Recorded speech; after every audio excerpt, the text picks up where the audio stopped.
straight to somebody else now, in fact, because Solange is here with the press review.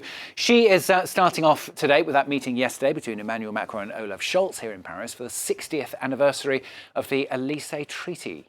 Yes, indeed. To friendship. That is how the German paper Rheinische Post describes the meeting in a tribute to the long alliance between France and Germany. But the paper also refers to the tensions between the two leaders, especially of late. Or as Die Zeit puts it, Paris and Berlin are inseparable friends with different interests, namely in regard to energy. Now, as for the French press, L'Opinion, its view says that the nations are, quote, like two souls in the same body.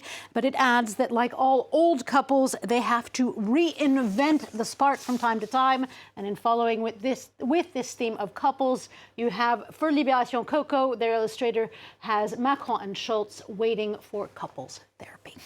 Now, one of the main divergences, Solange, of course, of late between France and Germany has been how to support Ukraine, isn't it? Yeah, for Le Figaro, it is Russian poison that is testing the Franco-German alliance and thus marginalizing the glue or the cement of this foundational friendship that has helped create Europe.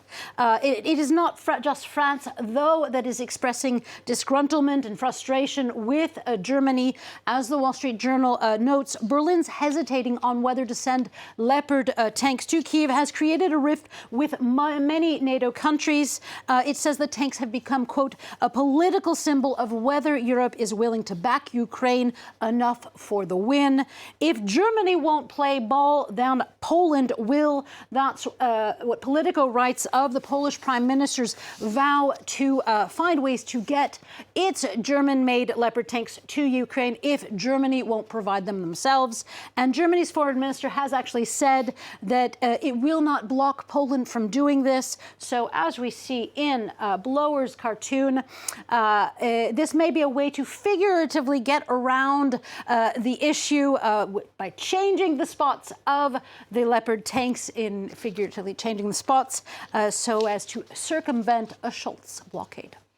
Now, for another rift, if you like, between nations. This one's different, though. It's between Paris and Burkina Faso, as I mentioned in the news, the presence of French troops in the country to fight jihadists. Yeah, as Le Parisien tells us, the Burkinabe Information Agency has said that the junta has decided that French soldiers are to leave within a month. Now, the paper says that this has created much surprise, and it also has a déjà vu quality to it, a tinge of sorts, with similarities being drawn with what happened in Mali.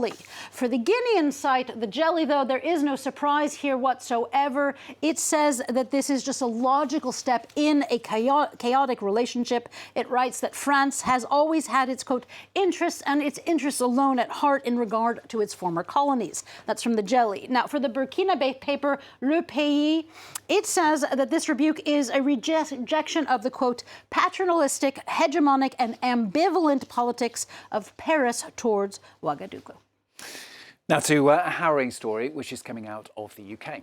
Yeah, according to The Observer, dozens of children are being kidnapped by gangs in the UK and trafficked across the country. The children are asylum seekers housed in hotels run by the Home Office, the Interior Ministry. The kids are bundled into cars, never to be found or heard from again. The Observer, which is actually The Guardian's Sunday sister paper, says another hotel is also has an average, they say, of 10% of their kids disappearing. Now, currently, 79 children remain unaccounted for. And according to the whistleblower of this story, the Home Office knew this and ignored repeated warnings from the police. There's currently a call for an inquiry into just how many kids have disappeared.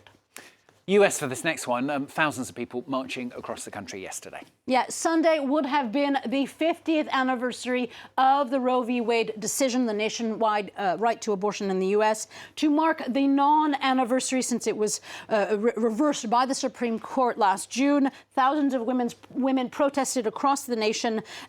The U.S. is still reeling from that reversal, Vox tells us, with the next legal battle being about medical pills for abortions. Now, one of the votes that reversed the Roe v. Wade precedent was Brett Kavanaugh's. And the Washington Post tells us a new secret documentary has just been aired at Sundance about how the FBI didn't follow up on tips about Kavanaugh and his sexual assault allegations against him. Now that the documentary is being aired, even more tips are coming in.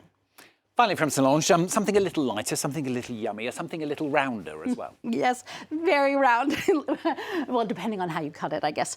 Slate tells us a man has tracked where he bought and ate pizza in New York over a number of years, and he's now shared his review of the 464 slices with other New Yorkers. Now, sticking with this pizza theme, the Daily Mail has an article as well telling us that thanks to a publicity stunt, Pizza Hut has managed to break the world record of the largest pizza. It is some 13,000 square meters in size, or the equivalent, as we see here, of 68,000 slices of pizza. After a 2-day wait from the Guinness World Records for confirmation, the slices were given to charity. 68,000.